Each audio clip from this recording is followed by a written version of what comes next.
हरिपाठ अभंग 19. वेदशास्त्र प्रमाण श्रुतींचे वचन एक नारायण सार जपा. जप तप कर्म हरिविन धर्म वा उगाची श्रम व्यर्थ जाय. हरिपाठी गेले ते निवांतची ठेले भ्रमर गुंतले सुमन कळिके. ज्ञानदेवी मंत्र हरिनामाचे शस्त्र यमे कुळगोत्र वर्जी येले. अर्थ 4 वेद 6 शास्त्रे 108 उपनिषदे आणि श्रुतींचे प्रमाणभूत वचन असे आहे की तुम्ही सर्व जीवनाचे सार असलेल्या नारायण नामाचा जप करा. कारण जप तप इत्यादी कर्मे आणि धर्म हे सर्व नारायण नामा वाचून व्यर्थ जाऊन ते श्रम निष्फळ ठरतात. हरिनामाच्या मार्गाने जे गेले त्यांनाच संपूर्ण शांतीचा लाभ झाला. ज्याप्रमाणे फुलातील मधाचा आस्वाद घेण्यात भ्रमर रंगून जातात, त्याचप्रमाणे हरिनामरूपी मधाचा आस्वाद घेण्यात भक्तांनी रंगून जावे. शेवटी माऊली सांगतात की हरिनाम मंत्र हेच माझे शस्त्र आहे. त्याला भिवून यम आमच्या कुळाच्या वाटेला देखील येत नाही. या अभंगात नारायण नाम हे सर्वसाधारणांचे सार आहे असे म्हटले आहे. सार म्हणजे सर्वसाधारणांचा विचार करून त्यातून काढलेला निष्कर्ष होय.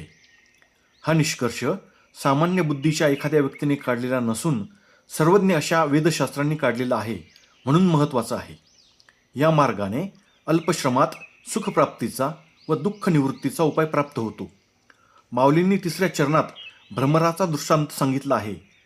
भुंगा एखाद्या अत्यंत सुगंधित फुलावर मध सेवन करण्यास बसला असता तल्लीन होऊन गुंतून पडतो. त्या स्वतःचा व सर्वांचा देखील विसर पडतो. त्याचप्रमाणे हरिनामी रंगलेल्या भक्तांची अवस्था होते. हा अनुभव येणे म्हणजेच निवांतपणा होय. निवांतपणा म्हणजे चित्ताच्या व्याकुलतेचा अभाव होय. हा निवांतपणा हरिपाठी गेल्यानेच प्राप्त होतो. हरिपाठी जाणे म्हणजे सर्व इंद्रियांच्या वृत्ती हरिनाम स्मरणात लीन करणे होय.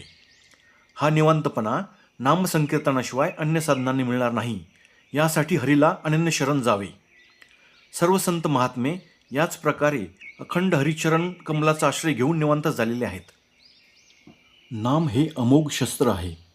यामुळे बाह्यशत्रू तसेच काम क्रोध अभिमान इत्यादी अंतशत्रूंचा देखील नाश होतो. मात्र असे असूनही हे शस्त्र अतिसुलभ आहे असे माऊली सांगतात. याबाबत संत तुकाराम महाराज यांचे प्रमाण प्रसिद्ध आहे. वेद अनंत बोलला अर्थ इतुकाची साधला. विठोबाला शरण जावे निजनिष्ठे नाम घ्यावे. जय जय रामकृष्ण हरी. धन्यवाद.